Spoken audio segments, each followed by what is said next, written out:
Kerajaan Perlak merupakan kerajaan Islam pertama di Aceh yang berkuasa pada tahun 225 sampai 692 Hijriah. Dengan raja pertamanya yaitu Sultan Alauddin Syed Muhammad Abdul Aziz Shah pada tahun 225 sampai 249 Hijriah. Pada masa pemerintahan Sultan Alauddin Syed Maulana Abbas Shah pada tahun 285 sampai 300 Hijriah yang menganut ajaran Syiah dan adanya paham Islam Ahlus Sunnah wal Jamaah yang dimana terjadilah pertentangan antar keduanya yang akhirnya tercapailah perdamaian yang mengakibatkan pembagian kerajaan Perlak menjadi dua bagian, yaitu Perlak Pesisir bagi golongan Sultan Syed Alauddin Maulana Shah dan Perlak Pedalaman bagi golongan Ahlus Sunnah wal Jamaah dengan Sultan Malik Alauddin Malik Ibrahim pada tahun 365 sampai 402 Hijriah. Berikut merupakan nama para sultan yang pernah memerintah di kerajaan Perlak. Pertama, Sultan Alauddin Syed Maulana Abdul Aziz Shah pada tahun 840 sampai 864 Masehi yang berpaham Sunni. 2. Sultan Alauddin Syed Maulana Abdul Rahim Shah pada tahun 864 sampai 888 yang berpaham Sunni. Ketiga, Sultan Alauddin Syed Maulana Abdul Abbas Shah pada tahun 888 sampai 913 yang berpaham Sunni. 4. Sultan Alauddin Syed Maulana Ali Mughad Shah pada tahun 915 sampai 918 yang berpaham Syiah. 5. Sultan Mahdum Alauddin Malik Abdul Qadir pada tahun 928 sampai 932 yang berpaham Syiah. Dan setelah melakukan perdamaian tersebut, mereka pun melakukan atau melanjutkan perjuangannya melawan kerajaan Sriwijaya hingga tahun ke-1006. Dalam perjalanan waktu, Sultan melakukan perdamaian dengan negeri-negeri kecil guna menambah kekuatan untuk menghadapi kerajaan Sriwijaya. Selain itu, Sultan pun menikahkan kedua putrinya dengan raja dari kerajaan tetangga. Yang pertama, Putri Ratna dinikahkan dari raja kerajaan Malaka yang bernama Sultan Muhammad Syah, dan yang kedua, Putri Ganggang dinikahkan dengan raja dari kerajaan Samudra Pasai yaitu yang bernama Malik al-Saleh. Kesultanan Perlak pun berakhir setelah sultan yang ke-17 yaitu Sultan Mahdum Alauddin. Kesultanan Perlak pun akhirnya menyatu dengan kerajaan Samudra Pasai. Setelah berakhirnya kerajaan Perlak, maka berdirilah kerajaan Samudra Pasai pada abad ke-11 Masehi. Dimulai dari dinasti Murah Khair sebagai pendirinya dari tahun 1042 sampai 1078. Yang kedua yaitu Mansur Shah pada tahun 1078 sampai 1133 Masehi, dan yang ketiga yaitu Maharaja Ghiyasuddin pada tahun 1133 Masehi sampai 1155 Masehi, dan yang terakhir yaitu Sultan Merahnoy atau sering disebut Maharaja Nuruddin pada tahun 1155 sampai 1210 Masehi.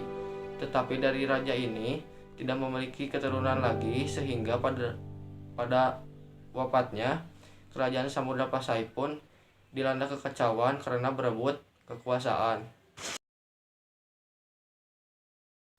Dinasti Merah Silu. Merah Silu bergelar Sultan Malik as-Saleh pada tahun 1285 sampai 1297 Masehi. Merah Silu adalah keturunan raja yang didirikan dinasti kedua di kerajaan Samudra Pasai. Sistem pemerintahan kerajaan dan angkatan perang laut serta darat sudah terstruktur rapi. Kerajaan mengalami kemakmuran, terutama setelah pelabuhan Pasai dibuka. Hubungan kerajaan Samudra Pasai dan Perlak berjalan harmonis. Merah Silu memperkukuh hubungan ini dengan menikahi Putri Ganggang Sari, anak Raja Perlak. Merah Silu berhasil memperkuat pengaruh kerajaan Samudra Pasai di pantai timur Aceh dan berkembang menjadi kerajaan perdagangan yang kuat di Selat Malaka. Raja-raja yang memerintah di kerajaan Samudra Pasai adalah 1. Sultan Malik as-Soleh pada tahun 1285 sampai 1297 Masehi. 2. Sultan Muhammad Malik Jahir pada tahun 1297 sampai 1326 Masehi. Ketiga, Sultan Mahmud Malik Jahir pada tahun 1326 sampai 1345 Masehi. Keempat, Sultan Mansur Malik Jahir pada tahun 1345 sampai 1346 Masehi. Kelima, Sultan Ahmad Malik Jahir pada tahun 1346 sampai 1383 Masehi. Keenam, Sultan Zainal Abidin pada tahun 1388 sampai 1403 Masehi. Puncak kejayaan Samudra Pasai yaitu pada masa pemerintahan Sultan Zainal Abidin yang mana kerajaan ini berkembang dengan pesat. Wilayah kekuasaan mencakup Kedah di Semenanjung Malaya. Sultan Zainal Abidin sendiri terkenal sebagai raja yang sangat aktif dalam menyebarkan agama Islam ke daerah Pulau Jawa dan Sulawesi. Ia mengirimkan pendakwah tersosor, salah satunya adalah Maulana Malik Ibrahim dan Maulana Ishaq. Puncak kejayaan ini terjadi pada abad ke-14 Masehi. Namun pada tahun 1521 Masehi, perekonomian kerajaan Samudra Pasai mengalami kemerosotan karena adanya konflik intern. Kondisi sosial yang tidak menentu yang mengakibatkan kerajaan Samudra Pasai runtuh. Nah, setelah berdirinya kerajaan Samudra Pasai, ada juga kerajaan Malaka. Nah, kerajaan Malaka ini berkedudukan di Kepulauan Riau di Semenanjung Malaka. Nah, kerajaan Malaka tersebut didirikan oleh raja-raja yang bernama Iskandar Syekh dan Muhammad Iskandar Syekh. Nah, yang pertama itu ada Iskandar Syekh. Nah, Iskandar Syekh ini ialah seorang pemimpin yang pertama kali memimpin kerajaan Malaka. Nah, beliau tersebut ialah seorang pangeran dari kerajaan Majapahit. Nah, beliau melarikan diri dari peperangan dikarenakan kalahnya dalam peperangan. Nah, jadi Iskandar Syekh ini melarikan diri dari peperangan akibat kekalahannya bersama prajurit-prajuritnya itu ke Semenanjung Malaka, yaitu di Riau. Nah, di Semenanjung Malaka tersebut, beliau dan prajurit-prajuritnya mendirikan kerajaan baru yang bernama Kerajaan Malaka. Nah, gitu.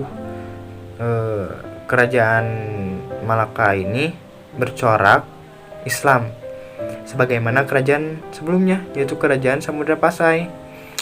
Nah, kerajaan Malaka ini juga mendapat dukungan dari pedagang-pedagang Islam, yaitu di Timur Tengah dan di India. Nah, akibat tersebut, kerajaan Malaka ini disebabkan oleh penduduk bangsa Arab dan India. Nah, jadi begitu. Nah, si Iskandar Syekh ini sebelum menduduki Islam, sebelum masuk Islam, beliau itu bernama Paramiswara. Paramiswara. Nah, jadi Iskandar Syekh ini bernama Paramiswara sebelum berkedudukan Islam. Nah, sesudah masuk Islam, beliau bernama Iskandar Syekh. Begitu. Nah, jadi Iskandar Syekh ini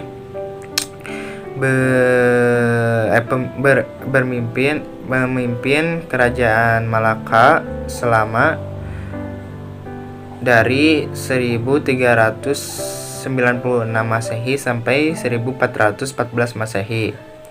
Nah, kerajaan Malaka tersendiri ini tidak kalahnya dari kerajaan sebelumnya.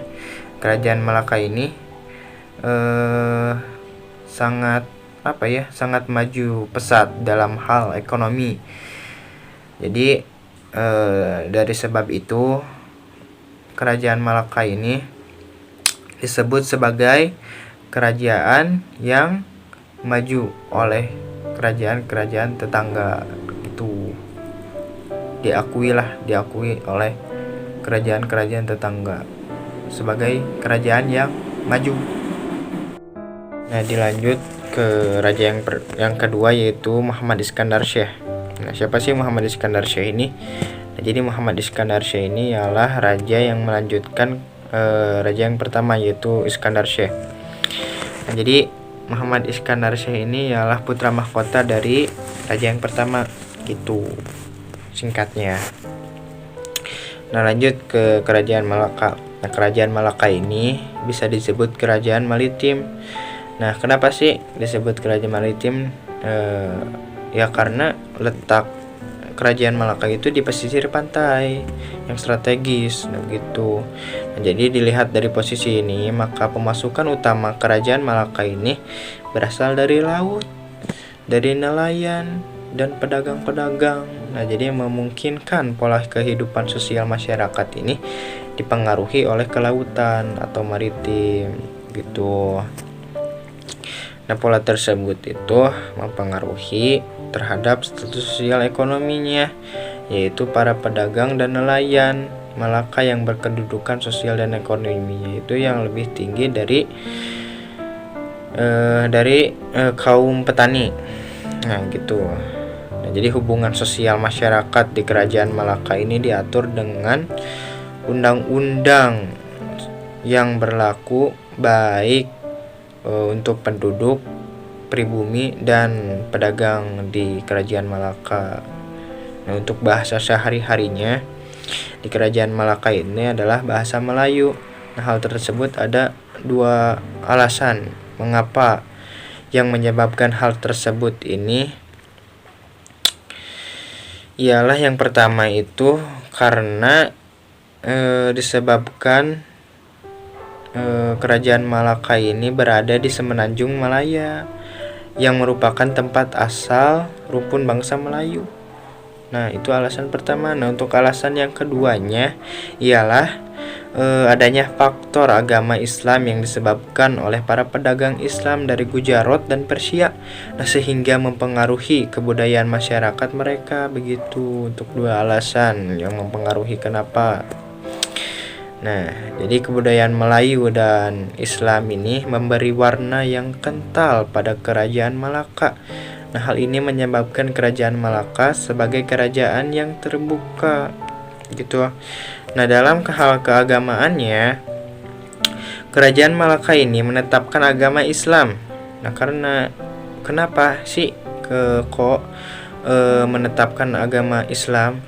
Nah, jadi di kerajaan Malaka ini penduduknya itu mayoritas Islam. Jadi kerajaan Malaka ini menetapkan sebagai agama Islam, itu. Ada pula dalam dunia kesastraan kerajaan Malaka ini mempunyai hikayat yang sangat terkenal dalam masyarakat. Nah, jadi kisah budaya masyarakat Malaka tersebut adalah hikayat kepahlawanan Laksamana Hang Tuah. Jadi Hang Tuah itu ialah orang yang sangat berperan, yang berjasa pada kerajaan Malaka ini. Nah, gitu. Jadi sekian untuk penjelasan dari kerajaan Malaka. Ada dua pemimpin, yaitu yang pertama ialah Iskandar Syekh dan Muhammad Iskandar Syekh, begitu. Selanjutnya kerajaan Aceh Darussalam. Sultan Ali Mughayat Shah dikenal sebagai raja pertama sekaligus pendiri dari kerajaan Aceh Darussalam, yang dimana Sultan Ali Mughayat Shah yaitu beliau memimpin pada tahun 1514 sampai 1528 Masehi. Dan pada saat Sultan Ali Mughayat Shah berkuasa, maka perekonomian di kerajaan Aceh Darussalam itu sangat kuat, sehingga kerajaan Aceh Darussalam menjadi kerajaan yang besar pada waktu itu. Ada pula beberapa faktor yang mempengaruhi pertumbuhan dan perkembangan kerajaan Aceh Darussalam, di antaranya yang pertama, letak strategis dari kerajaan Aceh tersebut. Yang kedua, adanya perpindahan jalur dagang yang asalnya jalur dagangnya di Malaka berpindah menjadi jalur perdagangan di Aceh adanya perebutan Portugis merebut Malaka, sehingga jalur perdagangan yang awalnya di Malaka pindah ke Aceh. Yang ketiga, banyak pelabuhan di Aceh yang mempunyai persyaratan baik bagi jalur perdagangan. Yang keempat, sumber daya alam terutama lada sangat besar di kerajaan Aceh, sehingga banyak orang yang mengekspor lada dari Aceh. Oke, selanjutnya yaitu masa kejayaan Aceh Darussalam.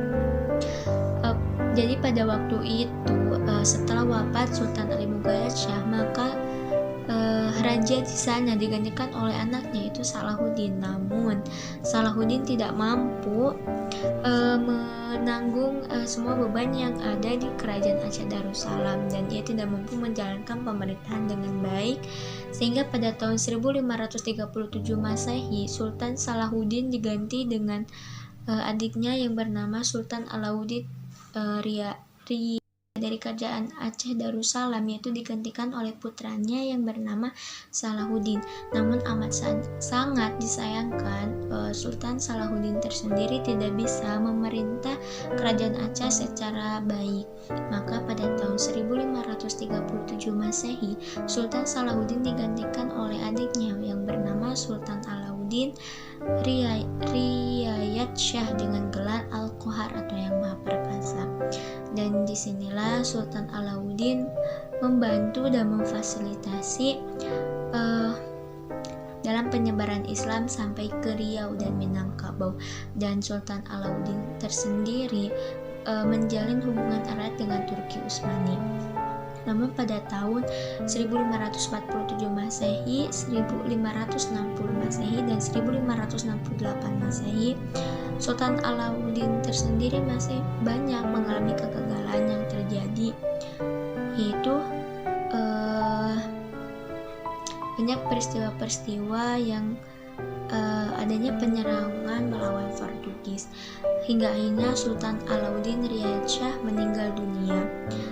Dan Aceh kembali mengalami kebangkitan setelah diperintah oleh Sultan Iskandar Muda yang pada saat itu memerintah pada awal 1607 sampai 1636 Masehi, di mana banyak penyerangan dan perlawanan yang dilakukan oleh Sultan tersebut, hingga Sultan Iskandar Muda berhasil mengambil alih daerah-daerah yang sudah dikuasai oleh Portugis, contohnya seperti Kedah, Nias, dan lain sebagainya.